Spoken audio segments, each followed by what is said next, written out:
welcome to the meeting. So Oh, everybody looked at the minutes and are they satisfied with them? Do we need to make any changes in those minutes? yes, Are you having trouble getting on? I no, don't see you. I'm on. Oh, okay. I mean, I'm trying to,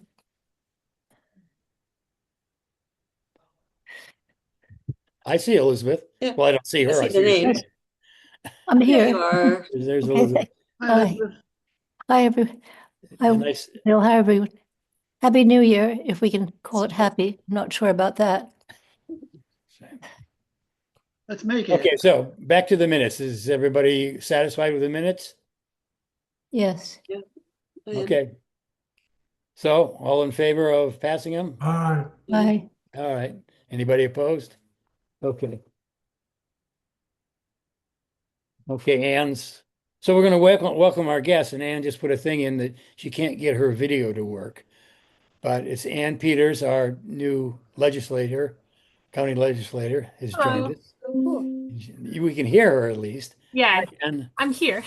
Okay, can you see everybody else? I can. I have a new laptop and so there's some permission somewhere probably that I'm just not familiar with. So sorry.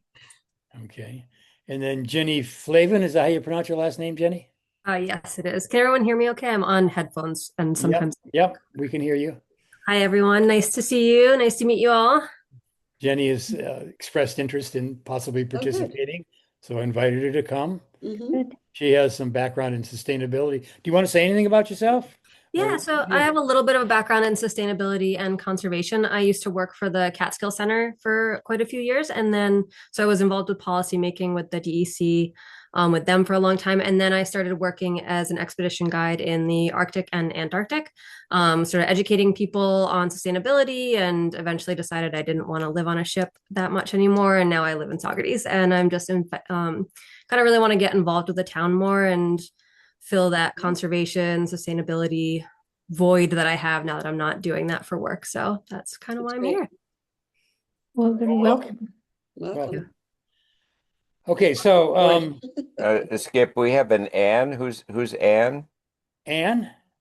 Ann Peters. Oh, Ann. Oh, Oh, we have another Ann's on her Ann. phone. Hi, Ann. Hey, Ann, too. Will you introduce yourself? You're muted, Ann. There she is. I'm trying. There you go. Um, You got to disconnect your laptop or something or mute it because do we got this. feedback. Yeah.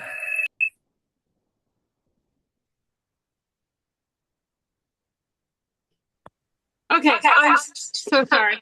Oh, there you are. Okay, so my name is Ann Peters. I was recently elected Oh, as the county legislator for the town and village of Socrates, District 2. And I am very interested to learn more about the best systems that are being proposed and other things that are happening within Socrates. I was actually just nominated or appointed to the environmental committee for the Ulster County Legislature as well. So just here to listen and learn and understand what people's thoughts and concerns are. great. Great. Welcome. Welcome. Welcome. So is there any other visitors? Is that it? That it? Looks like it. Okay.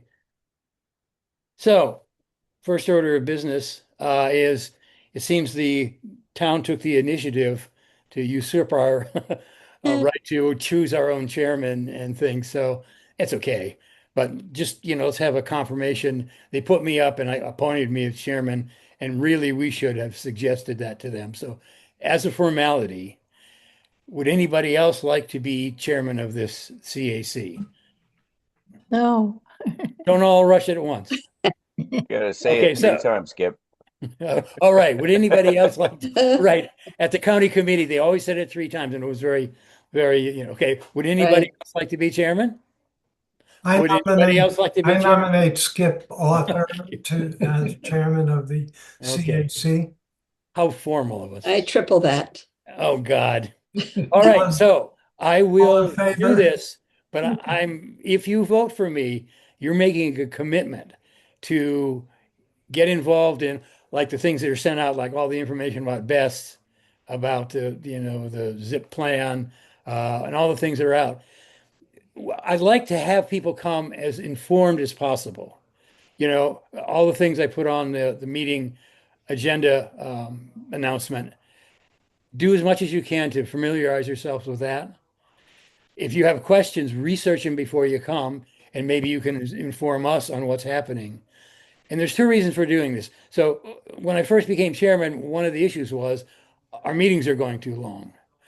How we can reduce that and how we can make it a forum more than just strictly an informational thing is have that information available so that you don't have to be asking questions. You can be familiar with the information that's been put out there. And also get information to me so I can put it on the agenda or share it with other members. Because the more information we have coming into this meeting, you know, the more we can have a forum and the quicker we can, you know, have a discussion and make decisions without, you know, making it a total informational meeting. Of course, it's going to be informational, but being, you know, prepared up front and reading the stuff is very important. So anyway, I will put myself up for a vote, but if you vote for me, you're committing to that. Deal? Yes, Okay, deal. All right. Do I call the vote? Am I allowed to do that for myself? You should. yes. Okay. All in favor. Okay. Okay. All right. So, you know, it's another good thing to do under see, what is it called? Under React, you can pull up a thing that's this icon for your hand. So if people want to say something, let's use that. Because what that does is it lets me see people raising hands and it goes up to the left corner and I can see who people who want to speak. So if we can use that, I don't know what they call it, that virtual hand under the React thing. That would be Reactions, yeah. React. So under, yeah, so Carol has her React hand up. You see? Did you do that? Example. Oh, you just did it as an No, example. no, I actually was wondering, do we know who our committee is composed of now? Did it change from December? Less No, is it less did. It weeks? did. We have 8 members. We could have another member. Everybody that was on last year is on still. So we have one vacancy. And Bill Barr is our liaison. That's right. Right. Bill Barr is a new elected to the town board, and he's our liaison. And later in the meeting, we'll have him, you know, introduce himself and say a few words. Is Nicole still a member, Skip? Nicole was a member of the task force, Got it. not a member of the CAC. I think she got approved anyway at the Well, organizational meeting. yeah, I think that they should talk to us first before they do that. Let me just interject here. The Climate Smart Task Force is a committee of the CAC. So Nicole is on the Climate Smart Task Force Committee of the CAC. And that's what she was appointed to in January. She was appointed to the task force. So the structure is the task force, CAC is the task force. But when the town established a Climate Smart group, the town said, okay, the CAC will be the task force. The CAC said, hey, you know, we want a subcommittee here. We want more interested residents serving on the task force. And at that time, I think we had, 5 maybe? Carol, you probably remember. We had Susan, we had Patty, we had Steve Weir, we had maybe 4 or 5 people who were just on the committee. They met at the beginning of the CAC meeting and then they left and then we went on to our CAC business. So I don't know if I'm confusing or if I'm clarifying, I'm not sure. Well, one thing that what it means is you can be on that task force and not be a member of the CAC. At one point at that early junction, we had many more people on the Climate Smart Task Force than weren't actually members of the CAC. So there's no limit to the number of members for the task force, but there is a limit of 9 members to the CAC. Okay. Is that Right. okay? All right. So speaking of the Climate Smart Task Force, Mary has been working on, as you know, I'm dropping words here. the citizen climate plan. So action plan, citizen climate action plan. And she's going to do an update on that. Skip, did you want to elect the vice? Oh, I'm sorry. Yeah, I'm sorry. Thank you for or reminding me. the co-chair of whatever terminology you're Well, it using. would be the vice chair because, yeah, it would be the vice chair because what he Yeah. does, Okay. and Mike has volunteered if anybody else wants to do this, the vice chair takes my place if I'm absent and runs the meeting and maybe sets the agenda. So, And who I've is the vice chair? and right now Mike is, and he had agreed to run again unless somebody else would like to run for vice chair. Please. No, So for a second time, does anybody else want to run for vice chair? third. Does anybody else want to run for vice chair? No takers. Okay, Skip. Mike, it's No yours. takers. So to get back at you, Mike, I'm nominating you for vice chair. Oh, thank you. Okay. Okay. All in favor? Aye. One favor. Aye. Aye. And I also think we should say, we should appoint Kevin if he wants to be secretary. He's not a member of the CAC, but he is our secretary, Right. and we can appoint him to that position. And he's paid by the town to do this, so out of our budget. So are you willing to continue? Kevin? Yeah, if you'll have me. Are you- Okay, Yes. Thank you. okay, so all in favor? Aye. Aye. Aye, okay. Aye, aye, aye, Opposed? aye. Okay, Thank you, Kevin. thank you for reminding me that. Okay, so back to Mary. Okay, yes, what we've been working on, as you know, is a community climate action plan for the town. And there's been a couple of changes from the draft that we have been working on based on our November meeting when we discussed the draft. The changes are as follows. We initially set 2030 as a target year to reduce emissions. We decided that it was pretty challenging to reduce emissions by 2030. So we said, okay, we'll have 2035 as a target date to reduce the greenhouse gas emissions that are produced in the town.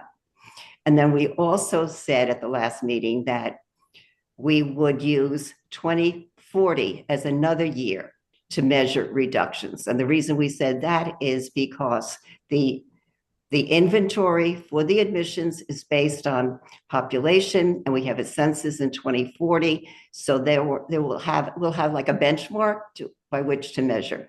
So those are two changes that occurred and that are going to occur in this next draft that comes out. And the other change that will be in the hopefully final draft is that the base year by which to judge our reductions is no longer going to be 2010.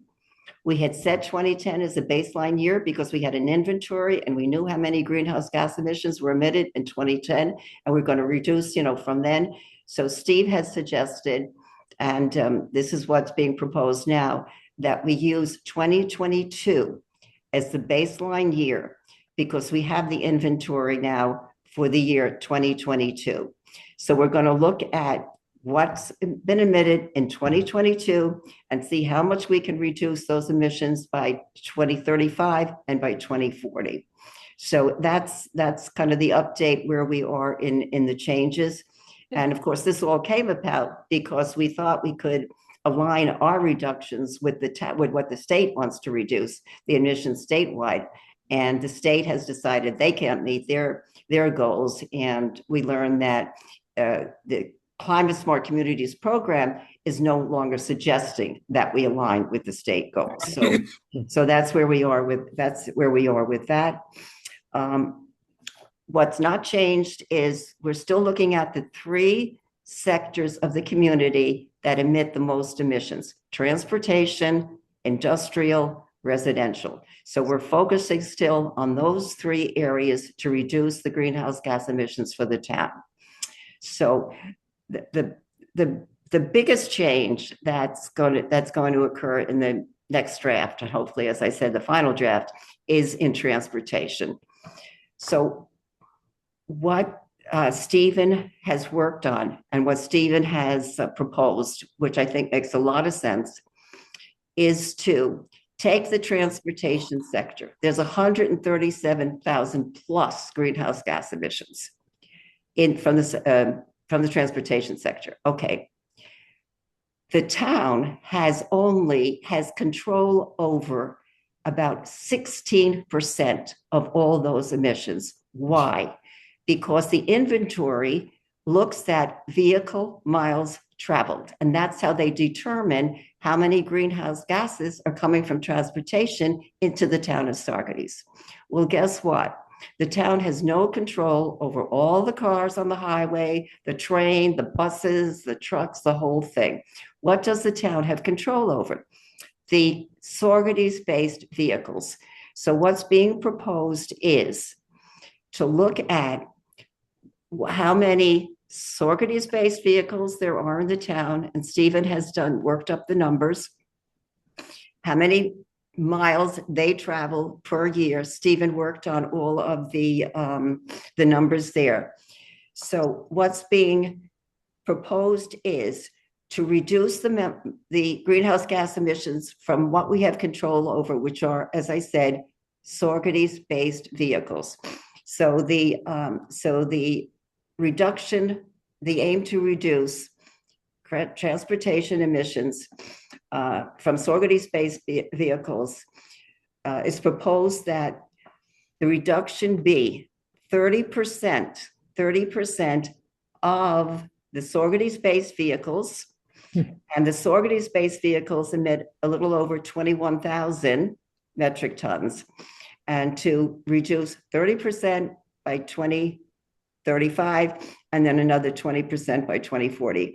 I know I'm getting into the weeds here, but the basic concept is that we're not going to try to reduce all of the greenhouse gas emissions from transportation, because, as we said, the town really doesn't have control over it. So are there any questions, or are there any questions or concerns or thoughts about using this approach? Because this is a completely different analysis and approach than what we used originally. Okay, Anne? So when you're saying that you want to review the Saugerties town vehicles, you're talking about people like me who live in Saugerties, or you're talking about Saugerties town owned vehicles? We're talking about cars that are owned and operated in the town by town residents. Okay. And then those would be Saugerties-based cars. And then we're talking about Saugerties-based vehicles, which would be vehicles that businesses in Saugerties use, which might be more, larger trucks or, medium-sized trucks, something like that. So what are the suggestions? And my apologies if this isn't an action plan that I haven't read, but and so just feel free to tell me, you'll send me something because I don't want to take up your time. But are you making suggestions to people, and what are those suggestions to reduce 30% by 2035? Okay, there's a whole other section of the plan, which I wasn't going to get into tonight because it's not really, but let me finish, but it's not really, because it hasn't really changed. But there is a strategy section of the plan that talks about, okay, how can the town reduce the greenhouse gas emissions in transportation? Okay, I'll just give you a few examples, but let's encourage and promote EVs, electric vehicles. We had a very successful Solarized Saugerties program back in 2016.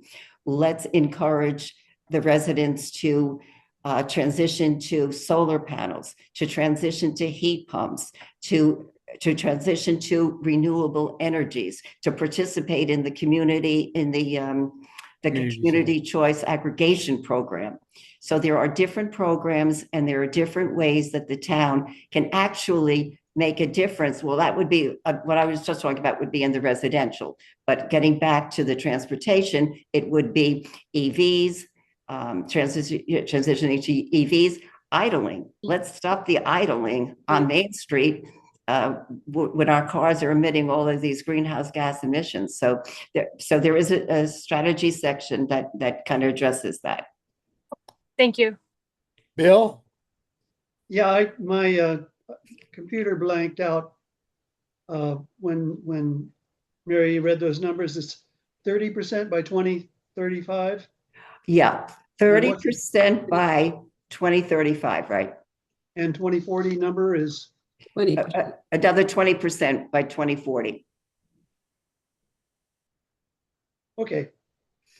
Thank you. Okay. And Carol? I don't know if everybody knows that we've already done a GHG inventory for the municipality of the town. So that's why we're separating residential from town, to your question, Ann.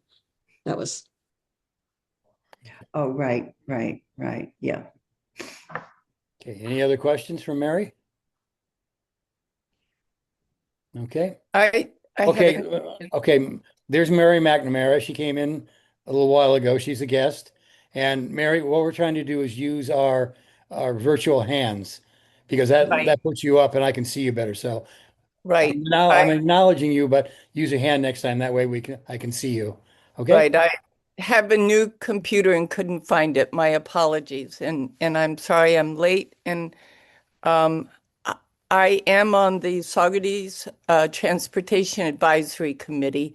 And so today the town and the village resubmitted an application for getting a side path to promote pedestrian and biking use on 9W south of the um, the bridge. So I'm just thinking these are examples of ways to collaborate with existing committees and departments. And so that I have more thoughts, but I just will leave it at that. And they meet every 2 months. So the next meeting is in March. Thank you. Anybody else have questions or comments? Okay. I'll just comment on, thank you, Mary, for pointing out, and that is one of the strategies in the plan to reduce the transportation emissions is to have biking lanes and have pedestrian walk,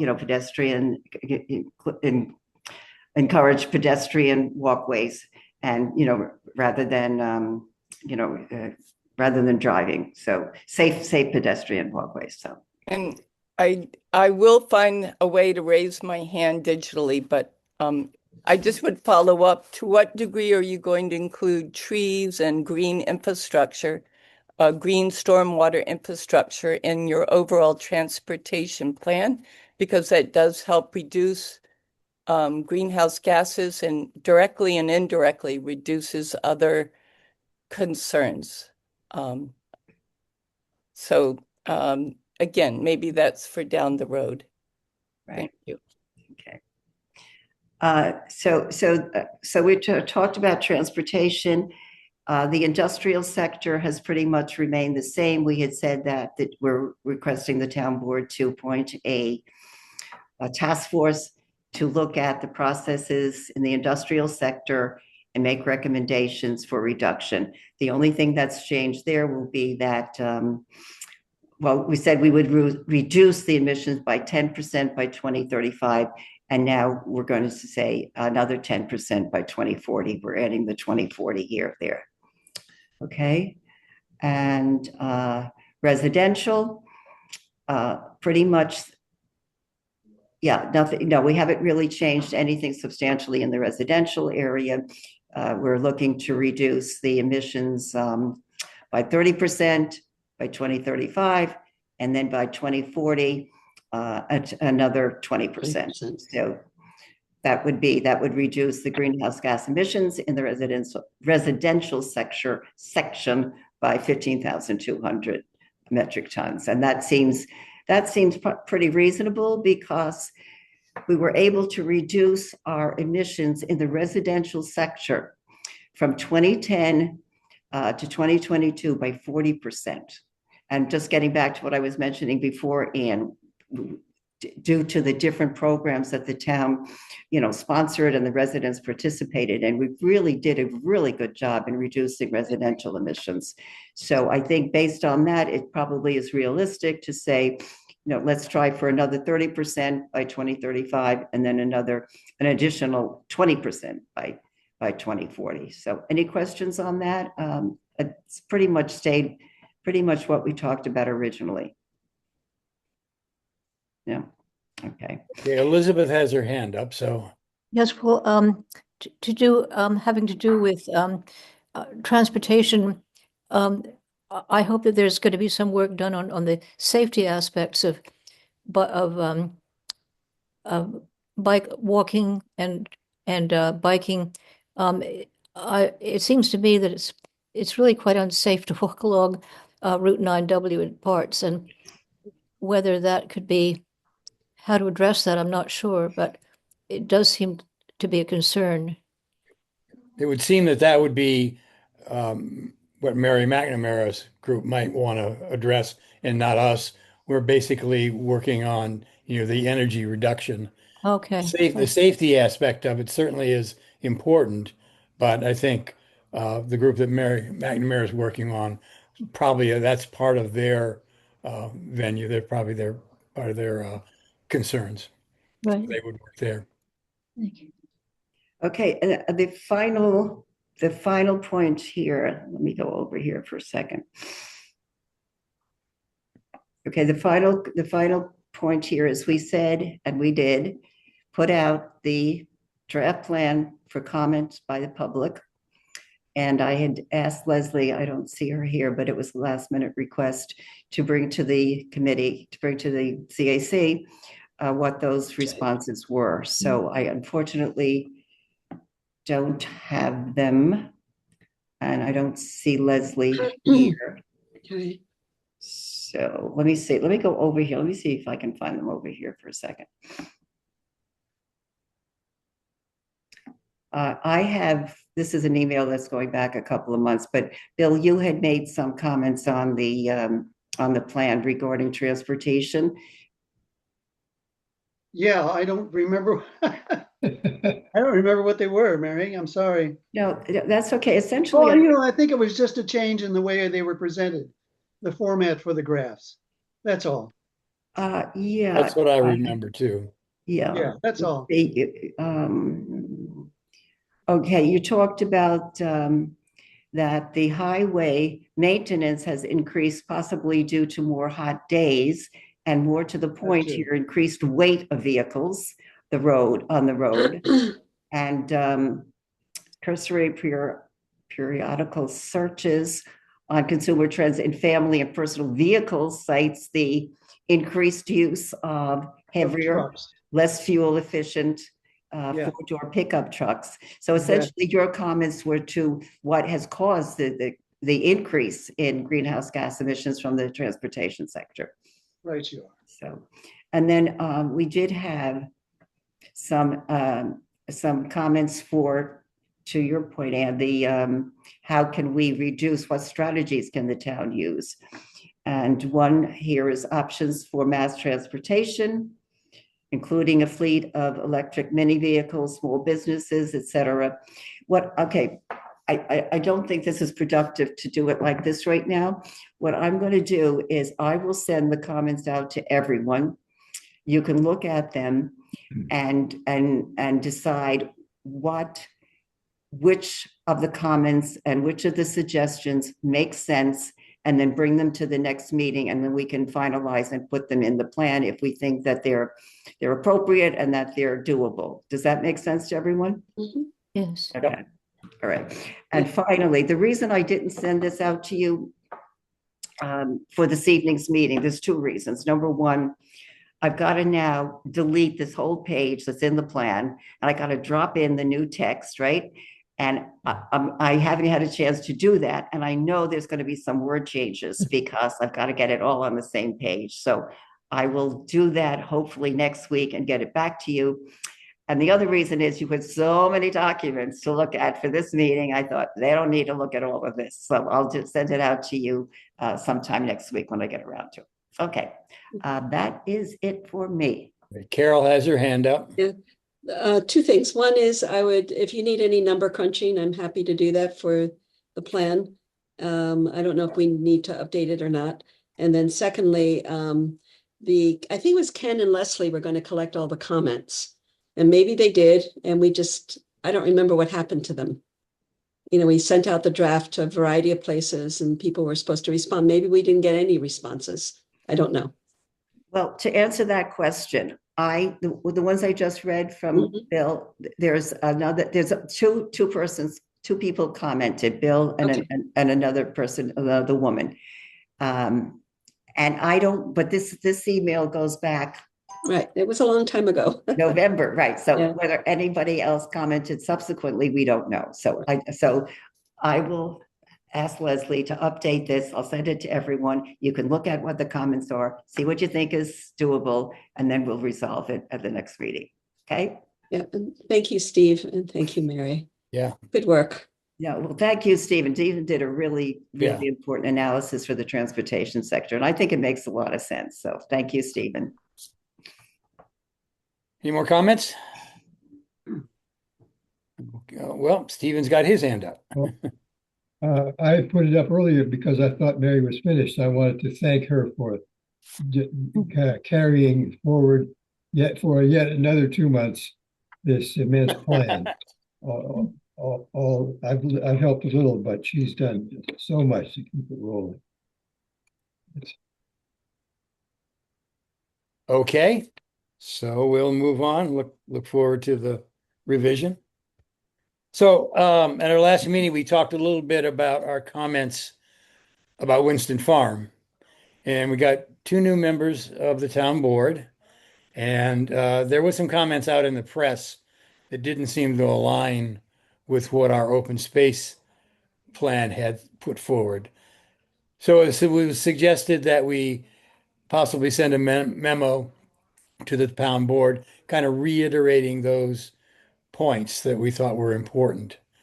So Mike and Stephen and I got together and put open a memo, which I included in the meeting announcement. So have people read that? And do you generally agree with that? The only change there's going to be is under the determination of threshold of water supply. Well, let me read that part. Do you want me to read the whole thing? Do you want to go over it? Is that necessary? I don't think so. Okay, so well, in the second part of it, where we That's the talk one, about yeah. water supply, and we talk about Labello Associates, and the suggestion is that even though they've determined that there's 220 gallons per minute available, that the usage should be by some DEC or Department of Health standards, half of that. So we're suggesting that they follow those guidelines, and that if they can produce the 220 gallons, they only be permitted to use 110 by those rules. And we didn't have a citation or a reference to that. And Paul Rubin, who's the hydrologist who made that suggestion, is going to send Stephen that reference that backs up what we're saying about half use. So we will add that to the letter and present this to the town board. And I possibly will give an oral preamble, as we put it in. I haven't decided yet. We're talking about the next town board meeting on the 21st, and apparently there's going to be a gaggle of people there about Best, so might not be the best time. But in any case, this is the memo. If you agree with it, does everybody generally agree with what's said in that memo? Yes. Yes, no, yes. Uh, okay. Yes, yes. Open space. Okay, great. I have So- my hand up. Yeah, yes, you do. Mary has her hand up Yeah. first, and then Stephen. Mary, did you just have your hand up because Uh, you lifted up? I was going to add, I thought I'm talking to Mary O'Donnell.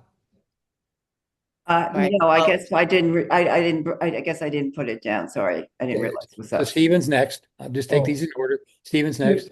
I don't know, Skip, if you weren't literally reading the memo, but when you spoke of 110 gallons, I don't myself see that as a limit that we can permit them to have a limit. I see that as a threshold value.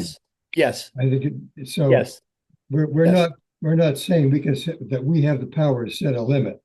No, we're not. So We're suggesting that be the threshold. the threshold value. Okay, Yes. that's what I think the memo says. Yes, it does. Okay, very good. Okay, Mary McNamara? So Mary? thank you for writing the memo. It's a good one. I wonder if, since it is the CAC advising the town, if there's any room for addressing the fact that it is a water supply that was always intended to be used for the public's use. So that's a different category of issues, but I think it doesn't hurt to repeat that point, that there was always an assumption that this was going to be for the benefit of the public, that it would be under the public domain water supply. And that is the standard that most municipalities in Ulster County use. Well, that's right. And that's why we're going to get the reference from DEC, Department of Health, for that usage. So, and that's the point of that. So, And any then other and then the other side is that the wastewater treatment plant is not properly addressing the concerns and the amount of wastewater effluent that would be flowing into the Beaverkill has the potential of compromising the Beaverkill as well as directly or indirectly filtration into the aquifer. Okay. So that I would think is worthy of addressing as well, but a lower priority in terms of water usage, I understand. Well, we did address that in our comments. And these comments are things we want to reiterate that we think because of, other comments that we want to specifically think. Yes, we have addressed that in our other comments. Yes, we have. So, Okay. Mike? You're muted. Mike, you're muted. I just wanted to reemphasize that the two areas we really felt that the new members of the board should be aware of are our allocation of open space, Yes. which is a main issue that we want to put forth, and the water threshold. So our memo just includes those two things, but they will also have all of our comments made to see in the seeker process, which also includes other water issues. Any other comments? Is everybody satisfied with the memo? And once we get the citation, shall we send that to the town board? We in favor of that? Yes, definitely. So moved. Okay, great. All right. So next item, zero waste implementation plan. So we've been talking about food waste collection, zero waste things. And in relative to that, what would support that is the county in 2019 passed a resolution. It's called the Zero Waste Implementation Plan.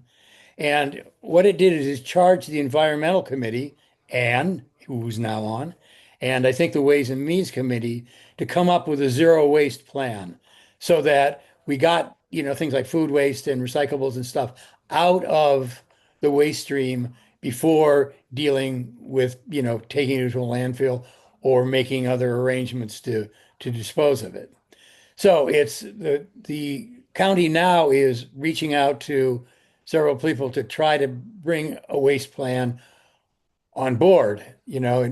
Seneca Falls is closing at the end of next year, and we got no place to put the waste, so they got to do something. One of the mandates I think they put on us is that we've got to do something about the food waste. They're not going to accept it. So I'm not sure that's true. But in any case, this plan by the county is intended to make suggestions and put out areas that these things can be taken out of the waste stream. And it's been languishing in the Environmental and Energy Committee since then. I reached out to Anne, who's come tonight. I reached out to Aaron Levine, and I reached out to Chris Hewitt, who is the head of that committee now. Anne responded. The other two ghosted me, so I don't know what's going on with them. But in any case, I wanted to bring that up. I put that, people can read that, what it is. Basically, it says, hey, you guys, we need a zero waste program, and did a bunch of parameters for that. So I wanted the committee to be aware of it, and I wanted to know what we might want to do with it. Maybe we want to encourage the town to say, hey, we're a town in Ulster County and we need you to complete this. And I also reached out to Ann if she has gotten any information about this to see what we might be able to do to encourage him to do this. Because if they bring in somebody who wants to use the food waste, in some way other than pulling it out of the waste stream, that's why there's urgency now, because we want this plan in place before something else usurps that ability. So, did you find out anything, Ann? I don't mean to put you on the spot. I know you're new at this, Yeah, but no, it's that fine. would be a first step. Totally. So I was supposed to meet with Aaron today, and that didn't happen. So I'm trying, and I'm hoping to get an answer for you this weekend so I can answer the questions. But I do have feelers out, and I am trying, and I was hoping to have a better answer for you by today, but I need a little more time. So did you go over the plan, and did you, what I was disappointed in is Chris Hewitt. I specifically wrote him and asked him about it, and he didn't answer. So he is the head of the committee you're on. Is he still the committee chair? of the- Yeah. So yeah. He is, okay. So Yep. he would be the person to really, Yeah. try to, get after it, because he's been sitting on it for 6 years, so. Okay. Yeah. We just got our committee assignments yesterday. Yes, I will reach out to him specifically. I know him personally, so I can do that. Great. But Aaron was going to kind of give me some background before doing a cold call for me. So yes, I'm on it. Sorry, I don't have an answer for you today. Okay. No, I Yeah. didn't expect it because you're so new at it. But I just wanted to bring it up to the committee, get the awareness there, because I think it's because the town is also, and we can talk about this later, the town is also considering, a food waste collection program. Mhm. So to coordinate those two things would be an important thing. And to encourage them to, consider that we have plans also, and maybe somehow those can be coordinated. So anyway, just trying to, kick some butt here to try to get this thing going, because it's Yeah. really important. Yeah. Yeah, no, do it. Kick butt. So So, the meeting isn't until the beginning of February. But obviously can be a lot of communication that can happen before then. yeah, that'd be great. Yep. Mary McNamara has her hand up. Yeah, I wondered, and maybe Ann, the Ulster County Recycling Oversight Committee. So it's an advising committee. I don't know to what degree they are focused on food waste. I know Manajo was on that committee. So it seems important to work with them while they're advising the Environment and Energy Committee. And then to what degree is UCRA separately working with the county? Or I guess it seems important to understand how the UCRA and the legislature are working together with the food waste program. Definitely. So UCRA is part of the Energy and Environment Committee. Yes, so I talked to them a little bit about it. And I'm still trying to figure out what's a county thing versus what's a town thing, and how things fit together. But UCRA is in at the table at those meetings. And is Mark Ryder, correct? Yeah. Or is there another person? No, it's Mark Ryder. And I met him at the last legislative meeting. So yes. Okay, great. Glad you're on. So does anybody else have comment about, the situation and what we want to do about it? And Mike? You're muted, Mike. A lot of trouble with muting that. Great. Um, We got a little I know- lips. I know that Mark and UCRA has kind of moved away from a landfill. So therefore, they're really pressured to find a way to get rid of the waste. And they're looking at alternative technical methods to do that. And my concern is in their ability to handle all the waste. We're not going to be removing compostable waste from the system. So I think what we're trying to say is we'd like that resolution 2019 to be activated before they make any decisions on moving waste into a technical technical situation. I don't know exactly what the process is, but I know Mark is looking at that. Right.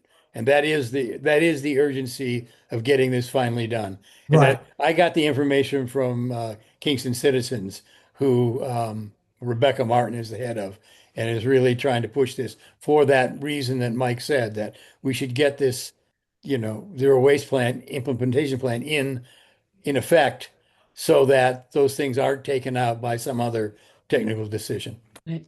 Elizabeth?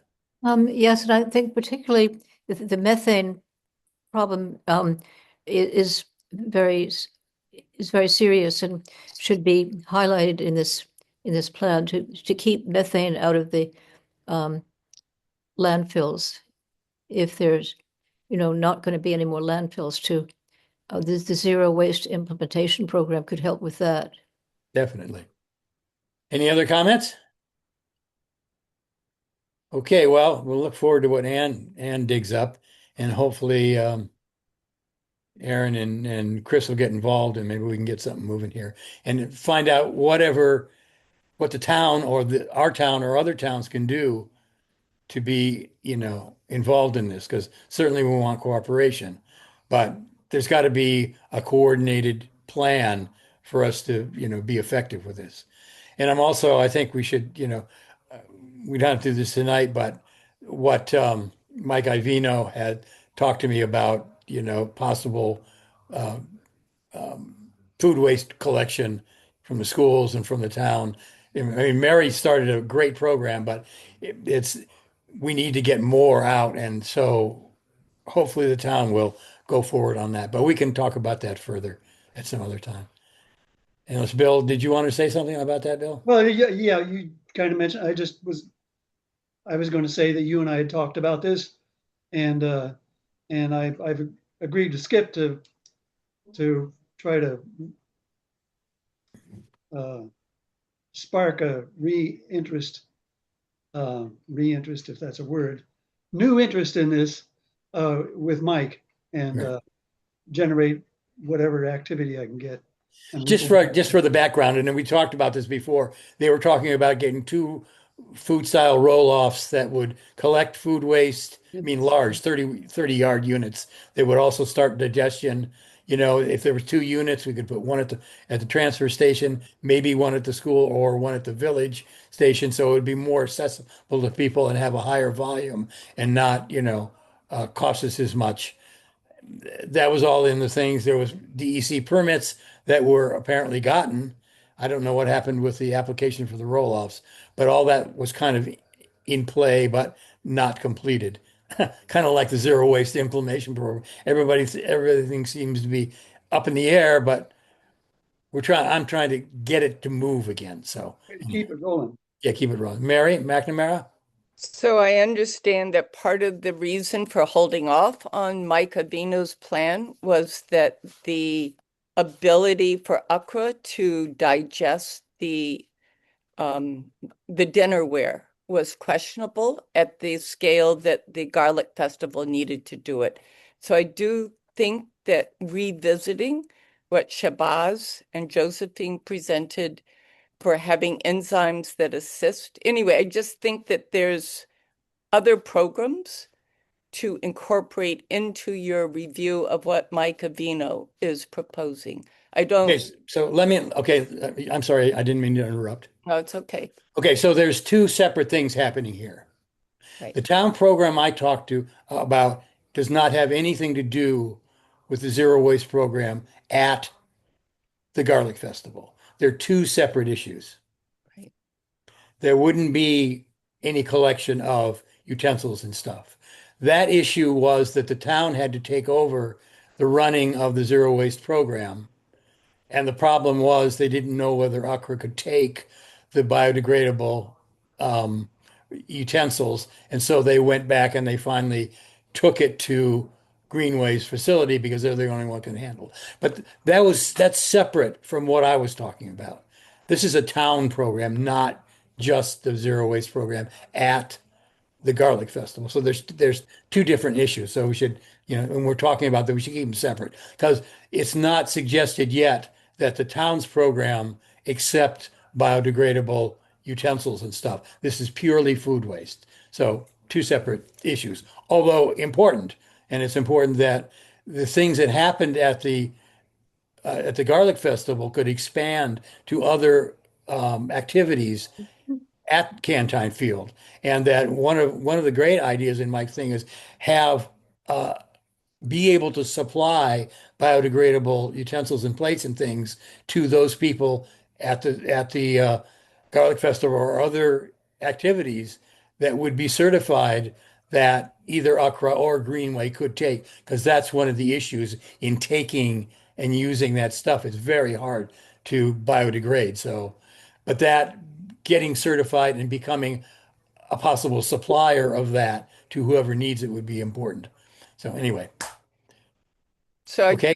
Any other, Mary? So Skip, just to follow up, the Mark Ryder is looking into digesters that can efficiently process the food waste, a system that's being used in other counties. So that would be a third category. Great, good, great. So we should get, getting all this information up and getting these programs going is important to stimulate what you're talking about. Mary O'Donnell? Yeah, I'm sorry, Skip. I have a 6 o'clock commitment, so I have to jump off now. So, bye, everybody. Okay, bye. Thanks for your work. Look forward to the re-up.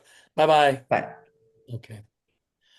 All right. So any more on zero waste? Anyone want more contacts on zero waste? Okay. So on to BESS. Huge, huge, huge. So just as an overview, I hope everybody's kind of familiar with what they are. They're battery storage units that are grid sized that can take or put back into the grid electric energy depending on the time of day. And they really are, they will make collection of especially renewable power from Canada and stuff, because our grid can't handle it down in the Hudson Valley, more available. It will help the grid, because it doesn't need to be upgraded, because these units can help with the power, thing on there. And so they have a lot of real advantages. The bugaboo is people's feelings about their safety. So I've sent out a bunch of webinars, however many you could possibly stand to look at, and I think Jeff Seidman's presentation is probably a premier, and an overall view of what's going on. I thought his thing was very good. And, I've talked a little bit with people in the town that, it seems like to get a really true objective view of this, a workshop should be held. And that was one of Seidman's suggestions. I think Fred Costello had mentioned it to Stephen, and there was other people who had mentioned that getting the experts together, and especially involving the fire department and things like that, so that could be explained, because what's happened is, yes, there were fires years ago, but the technology was way different. And Seidman uses the analogy of Ford Pintos. Yes, Ford Pintos catch on fire, but we don't use Ford Pintos anymore. So people are thinking about Ford Pintos catching on fire relative to BESS, and actually the technology has advanced way, way beyond that. So to ameliorate people's fears about this, that information has to get out there. And there's too much information, sensational. The papers say, oh, by a giant fire here, all toxic fumes and everything. It's not really true. So we need to get experts in to explain what's happening and have a workshop and inform the public. So that's kind of an overview. So, Bill. Yeah, I think it's okay for me to say this. I just found out today that Mike Ivino is scheduling an event at the local on February 5th to educate the public about BESS. Oh, great. Fantastic. Good. And as you all know, he's a fireman, so he's a fire chief in Centerville. Do you know who he's going to have at that? I don't know details, Skip. I Okay. don't. I'll try to find out and get back to That would be you. really good because, we should help. Getting the word out, this is really important. Mhm. And February 5th isn't that far away. I'm No, it really isn't. surprised that, you got to give people notice. We got to get a lot of people there. And that's great. That's great. Well, people are primed to, they're talking about it. About it. I Yeah. know. The pitchforks and torches are out. They are. Carol? There's supposed to be a NYSERDA is also doing an event in next week. The I 21st, right? believe it's the 21st. I believe it's I between, was just going to try to look for it, but I can't. I'm not that quick on my computer.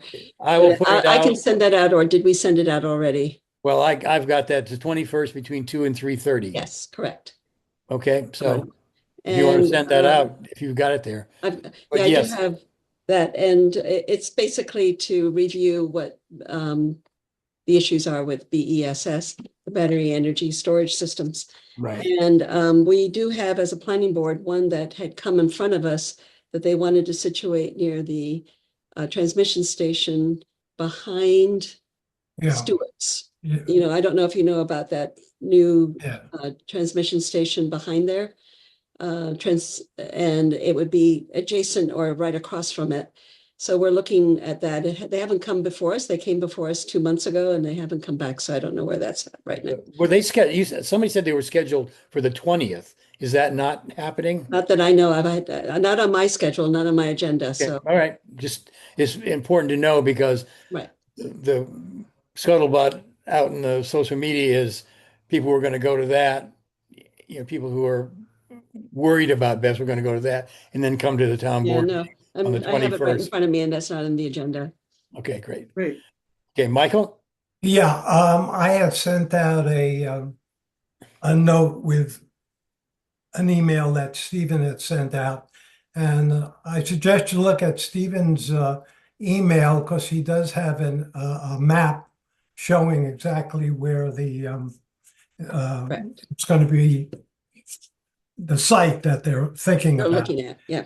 But two things in terms of Professor Seidman that I think as an advisory commission, we should be thinking about. One thing that he did say, in addition to informational forums, is that there should be a zoning law surrounding the siting of these. So one advisory thing possibly to the town board is to start to consider the zoning surrounding BESS. In addition to the informational forum, I would hope that we would suggest that there not be moratoriums on it, but rather really build the information to get out to the community so we don't have just a back and forth at a town board meeting that leads nowhere, but that the community is really educated. And hopefully Mike Ivino's program will do that. But I really feel that we should be following the counsel of Professor Seidman on some of the mistakes that he made, and we shouldn't go down the same road. Yeah, if you haven't, seen his webinar, or I sent out the transcript for that. Actually, my reading of the transcript really brought it in clarity to the thing. So it's only 5 or 6 pages. Read that. He's got really a lot of good suggestions and really a lot of insight. He's not only, a professor at Vassar and has that kind of academic knowledge. He was actually involved on the ground convincing Poughkeepsie to raise their moratorium, and he has ways and means of how to approach that without, making the situation worse by confrontation. And it's really insightful. So Anne? I found the last article that you sent really interesting as far as talking about how Warwick took over the news through the Christmas holiday, that fire, and how that was exactly what it's supposed to do. And I think that's something that people kind of forget about, is that we're not avoiding all risk, we're mitigating it, and there is a safety plan in place. And I feel like that article was actually helpful for me, not that I needed convincing per se, but to understand, how to put all the information together about the Warwick fire versus this, and moving forward. So that was something that, if there are other articles that kind of talk about those risks, I would love to see them so that I can share them with other people. Because as you guys may or may not know, the legislature is pretty split, and there are people in Hurley who want to make resolutions. So this is going to be interesting. And my goal is to not legislate on this. So you were talking about the article about the Warwick fire, that the thing worked as it should. exactly. Okay, so I reached out to Hinchy's office to see what they had.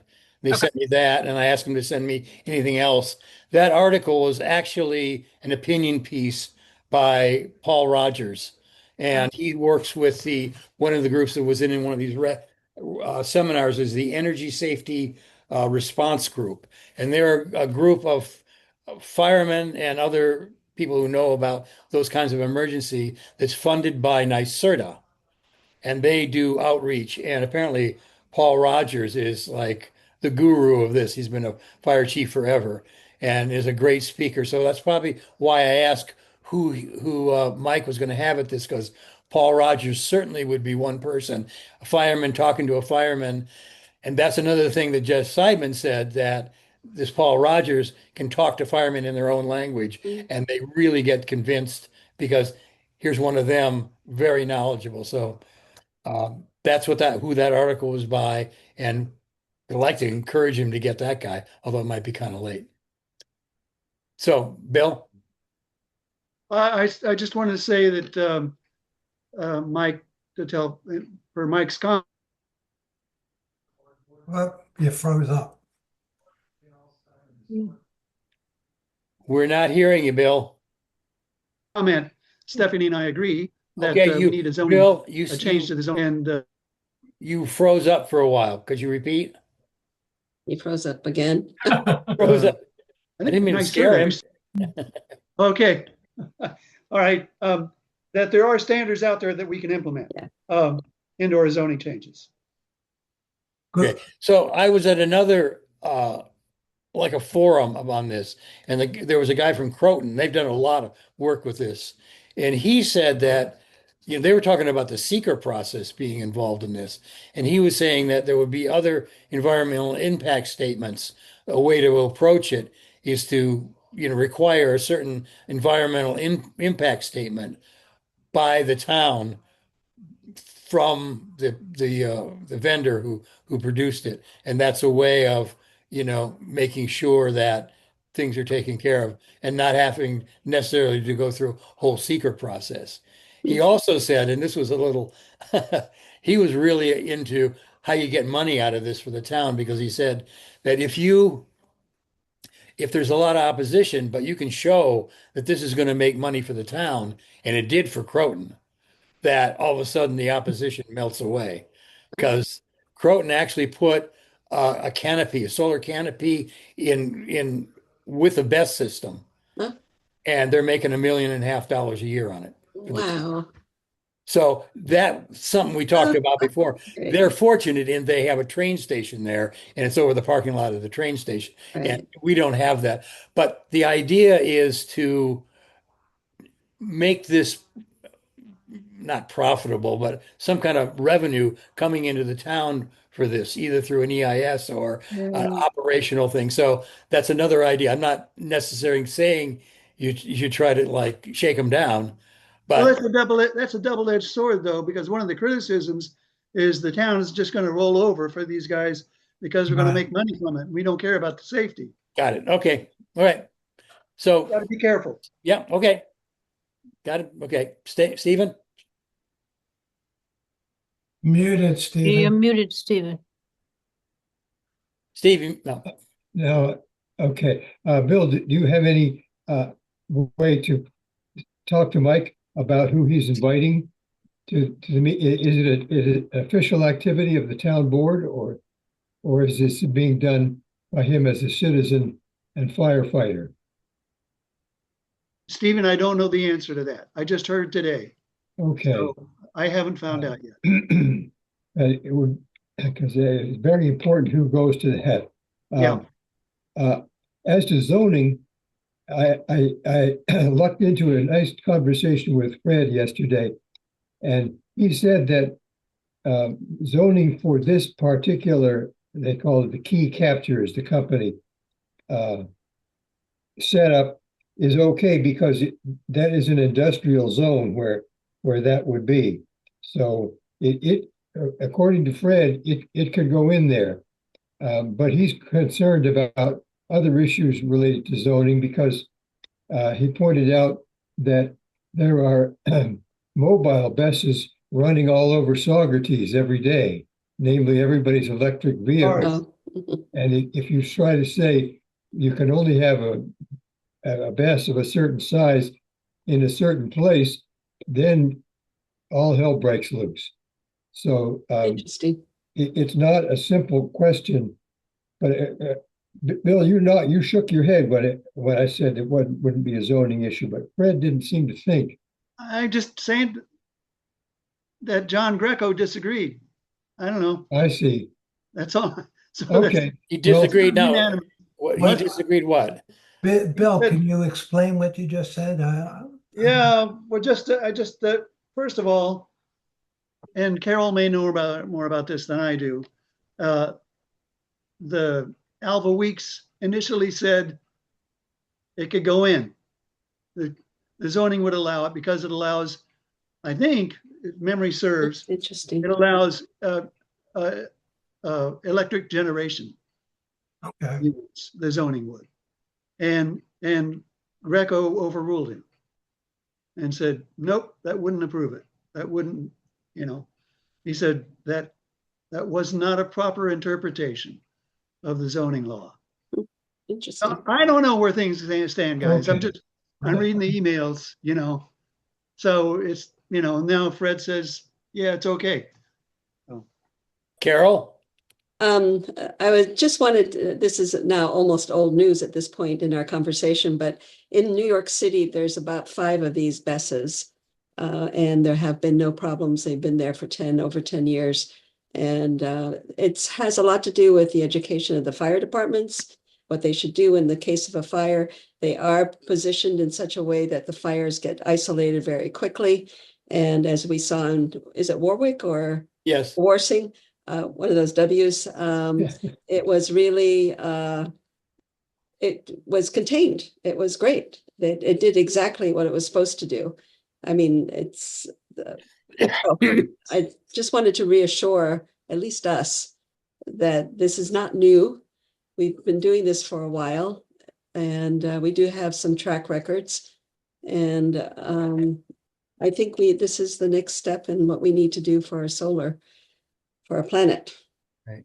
So there was another thing at the forum I was having that on Croton, and also Simon had mentioned it, that there can also be siting of BESS at community solar installations. Yeah. And it's very helpful.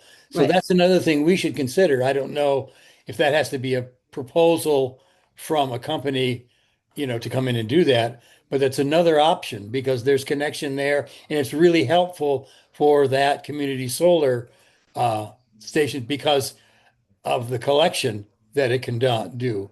So it's another option, another place it can happen, and that should be brought up to the town. So, and it's really important, the nature of the person, again, to encourage Mike Ivino, the way people speak about this is really going to have a huge effect on the public. So getting the right speakers like Seidman or Rogers in there Mhm. would be really, really important.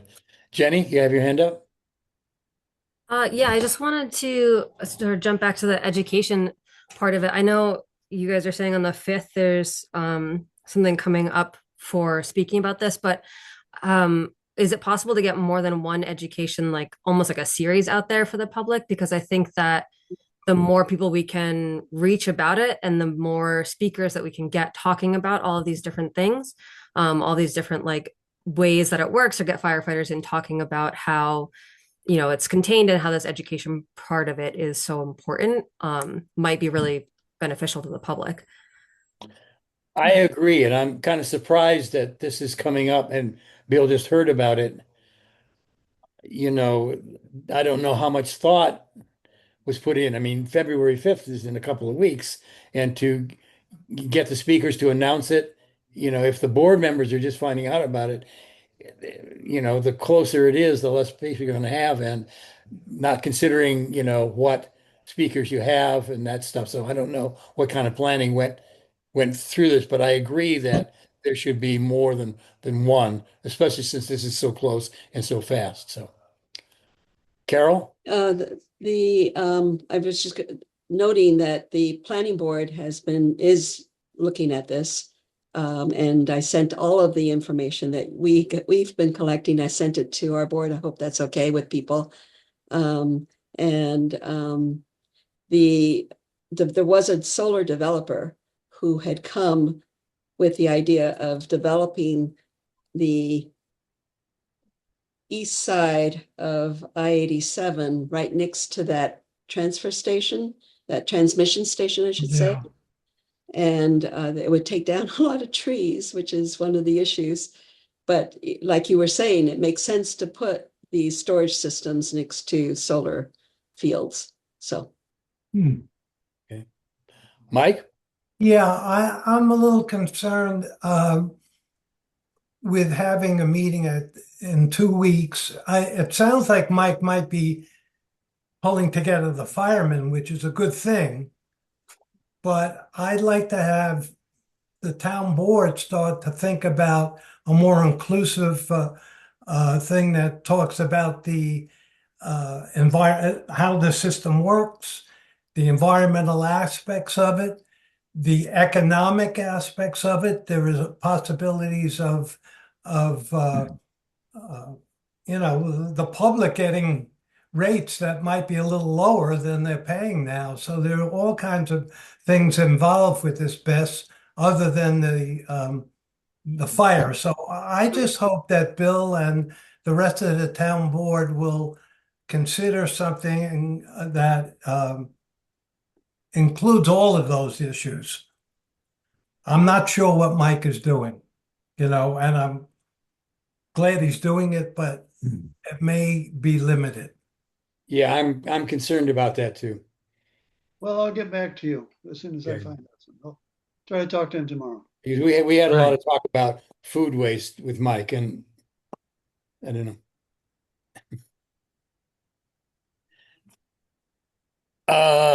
Kevin, you got your hand up. Yeah, I put it in the chat, but I do recall that Sarah, Hannah, and Michelle were both speaking favorably of the BESS when it was proposed down for the old Coleman School area. Yeah. And whether they might be brought to bear on this. Yes, I emailed both of them, asked for information. Hinchy sent me the Warwick article, and I asked him to keep me in touch and that we wanted to support. Sarah Hannah, through Brittany, said that a workshop would be really, a good thing. So all these people are on board for this workshop or workshops, as Jenny, which is I think is even a better idea, because I know when we did Solarize Saugerties, we had several workshops and it reached more people that way. But I really think that this is really a surprise. This is a big issue, and I think it should be the whole town board should think about it. I think that Stephen, didn't you say that is this? I don't know if it's confidential information that Fred had mentioned a workshop too, and was that the same workshop as Mike? Well, Fred didn't. I don't think it was confidential. He didn't use the word workshop. He said that the first thing he wanted to do was bring in NYSERDA and expert firefighters. He Good. said from New York City is the word he that's where. used, to instruct and inform. He didn't say who would hear this. I assume the town board certainly, but he didn't talk about the audience. What? So I don't think that was necessarily what we think Mike is doing. Well, that's significant Might have been. because it's significant because the first webinar I went for the Sustainable Hudson Valley with Melissa, that on that thing was Jeff Seidman, a person that leads this thing for NYSERDA, who she said says, we're here to support the towns. Any information you need, we'll do. We'll take you to sites and let you see it. They were very positive about that. And the third person was a person from this energy safety response team who Russell is a part of, and Yeah. he spoke the same way. So those three elements is exactly what Fred was talking about, and they should all be engaged in this. So I'm hoping that happens. And anyway, Yeah. Mary McNamara, you're up. I just think that if the CAC or the Climate Smart Communities Task Force is a partner to these educational series, that it speaks highly of the depth of the support. So what we did with Solarize Socrates was excellent. And maybe that really is a good model moving forward. And it's certainly a way to initiate promoting different aspects of reducing greenhouse gases in general. That's why it's on our agenda. That's what we're So- doing right now. We're getting involved.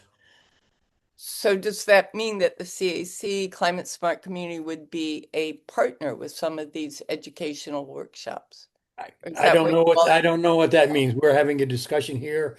Certainly we're from all our aspects, we are pushing and reaching out to people to find out, what can be done, who can do it, and that's the information we're sharing here. So what we do in relation to that depends on, where and what the workshop happens. That's why I want to know about what Mike's doing. So yes, we could, and we are. I mean, in reaching out and doing this stuff right now and seeing these workshops and gaining this information and then talking, here's our liaison right down there, our new liaison, and we're involved in this. So we are doing that. And not that we should inject ourselves immediately, but let's see, a large workshop might be better headed by the town with their resources. And certainly we could partner with them. Certainly we're going to be cooperative to get the word out and whatever. So yes. Carol? It would be interesting to know what Ulster County is doing in general about this, and as a number about BESS kind of projects. We know of some of, Sarah Hanna and other people as well. And that's just an aside, but Lula, the town sent me to the Land Use Leadership Association. That was Lula. And we did the BESS.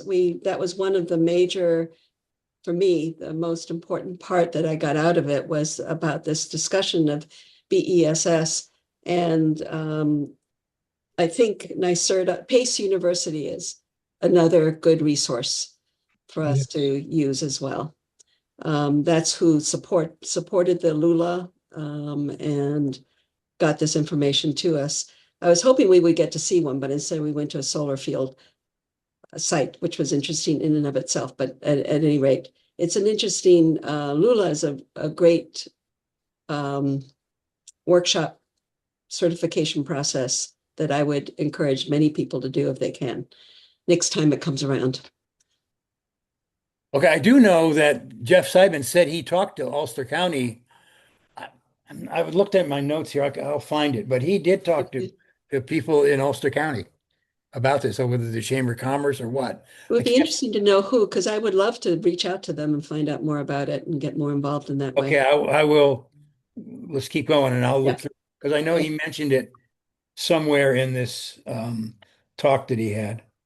I could probably find it too. Yeah, thank you. But he did, because that question came up, and he did talk to officials in Ulster County. So, Okay. I mean, he's a great speaker. He's amazing. Mhm. He's a great I speaker. heard the last little tiny bit. I missed most of it, unfortunately. Well, just read it because when you Yeah, read it, I oh am my reading God. it. Right. So, Yeah. are there any more comments on this? Okay, so the ball's rolling. I'm really excited that the town's on board with this, and is willing to, they're not being like Hurley just put up a moratorium, and they're all talking like, I, that they're reading the New York Post or something. Oh yeah, this is horrible. This is horrible. All this bad stuff. We got to stop this. And that's a Democratic supervisor of Hurley. So fortunately, our supervisor's not like this. Right. So, Stephen?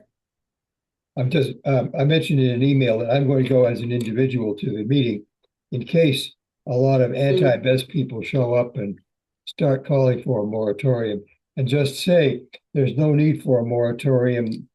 There's a lot of work that the town board is doing to inform itself and inform the population, allowing us to make a proper decision. So I'll be anti-moratorium, not visibly advocating for the facility at that time. Mhm. Bill? Yeah, thank you, Stephen, for that. That's really helpful. I just want to point out something you probably all know. And this is from Seidman's, Seidman's lessons was, he said he made a mistake presenting this as an environmental issue because that politicized it. And he said it was just a bunch of environmental activists, granola eating tree huggers, whatever. And his lesson was it should have been presented as an economic issue, a way to make electricity cheaper, save us money, and make electricity more accessible. That said, most of the opposition I hear from come from our traditional environmental supporters. I know. Isn't that scary? Yeah. So, okay. So maybe Seidman's rule doesn't apply in this case. I'm just saying it's nuanced. We got to think about these issues. Well, also the Poughkeepsie Town Board was 3-4 Republicans and Democrats.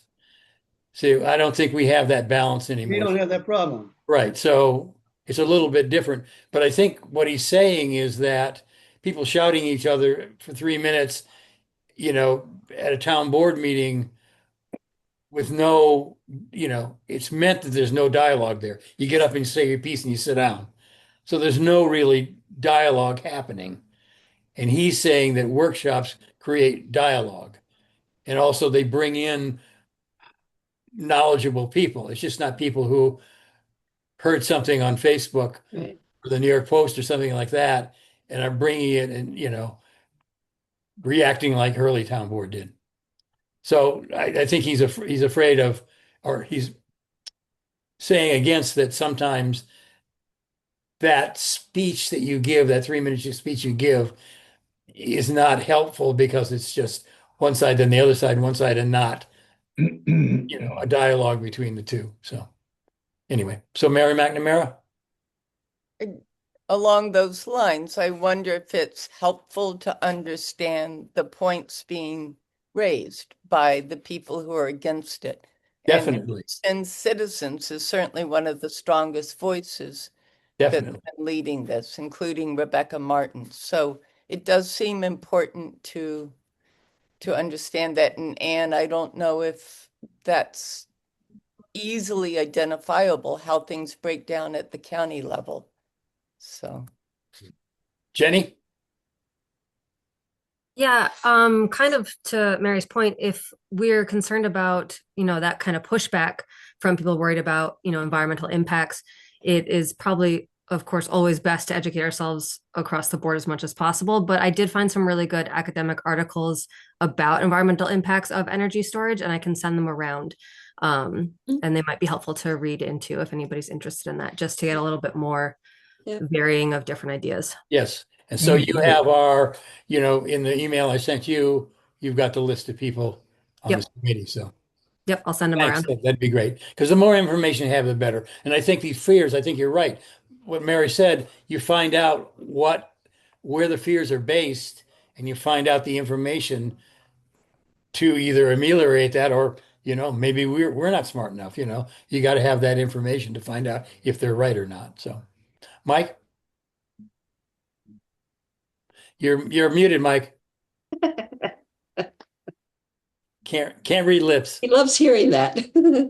Location, location, location. True. Yeah. The situation in Ulster is, in terms of the siting of the thing, might be questionable. I don't know.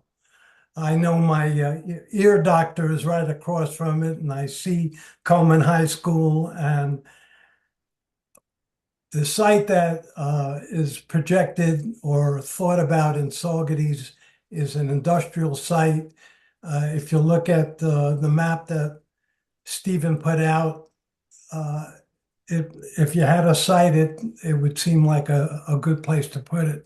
So I think when we talk about the public, we're talking about the siting and not being in residential areas, not being dangerous to children, schools, whatever. So that's an issue. Mhm. And should be a strong issue. Right, but it does have to have access to a substation, I believe. Right, well, it does. So. Any other comments? Observations? Okay, well, we'll, collect as much information, go to as many webinars, read as much stuff as you can. We'll find out from Bill about what happens with this workshop. I think we can, we might be able to get something to present, a position paper ourselves after we've become educated to put forward to the town board.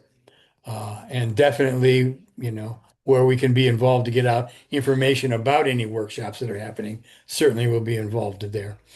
And if anybody else has any suggestions about how we might be able to be effective, let us know. Okay. All right. What's next here? So we talked. Do you have anything, Carol? Do you have anything more to say about the planning board? Can you describe what was at one point they came to the planning board? That is, I assume. I'm sorry. What's the name of the company that wants to put these in? I don't know. I don't remember it. That was 2 months ago. Right. So they came in and then they didn't follow up, and Right. there's no more There consideration. was a discussion. I had to miss the last board meeting. But from what I gather, they had a quick discussion after the meeting was over. So not much. Basically, we need to gather information as well. Okay. And so that's what I did. I sent out a ton of information to all of the planning board members, including whatever we had here. And it seemed like a lot of what we had was really excellent. Especially, for me, the parts that were important were the always worrying about gases. What kind of gases does this kind of fire put out when the batteries are burning? Those are.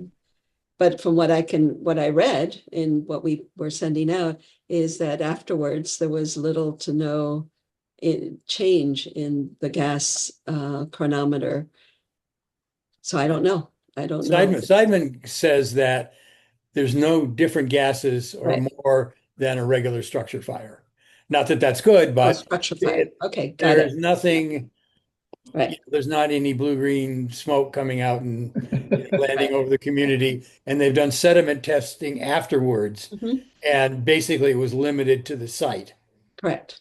That's So, what we're reading. that's too. the kind of thing we got to, people are saying that, we're going to get gassed to death. Well, no, that's not what the evidence has to say. And I think that's where people like Paul Rogers, as a fireman who specifically studied it, can bring light and it brings some authority to the table Right. to address it. I know when we initially started talking about it with this presentation, I guess it must have been November, Mike Tiano, we have a firefighter department person, I guess, out of Glasgow, that was his main concern. He didn't want to have to put out that kind of fire. But I don't, he didn't know enough about it. So it sounds like that's an issue for firefighters. they need to be trained, but basically you don't do anything. You leave it alone and let it burn out, Right. is my understanding of it right now. That's why it's important for Yeah. a firefighter like, Paul Rogers or somebody to Right. speak to Mike Tiano. Exactly. To, To the Mike Tianos, yeah. Right.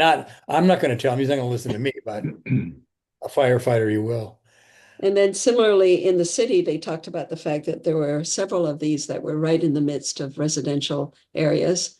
And, it's been fine and it's helpful to those residential areas. So they don't have to deal with peak issues. That's a huge thing. These things can stop like Dan Scammer, which has to come online, especially in the hot weather. Right. Right. We can't get enough power, especially renewable power from Canada, because there's a weakness in the grid.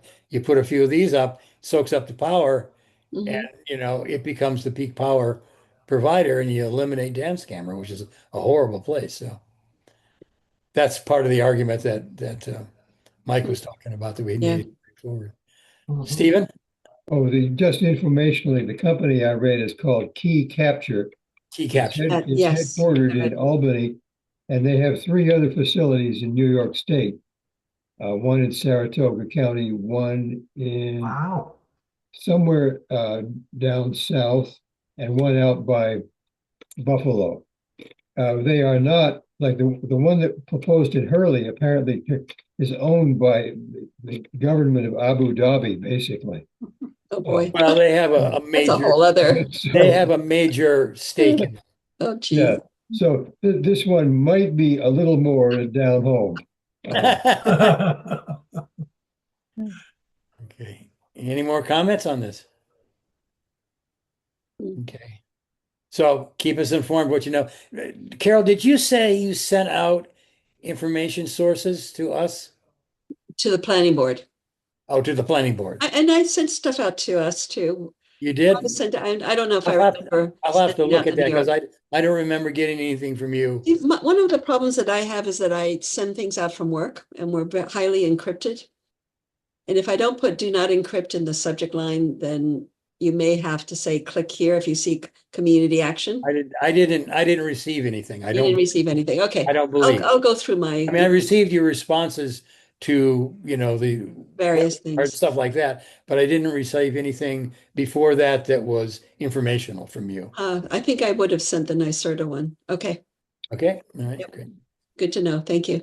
Okay. Yeah, we'll send it if you got stuff, Stephen. Out. So, any other comment on this? This is So we have a new liaison, Bill Barr. So, you want to say anything about your new position or yourself? Or, I mean, most of us know you, so Needs no introduction. no introduction is necessary. Okay. Well, keep us informed, especially as soon as you find out about what Mike Avino is doing or any workshops. You've got all our email addresses from the communications from the meeting thing. Please let us know as soon as you can, because I'd like to get that information out.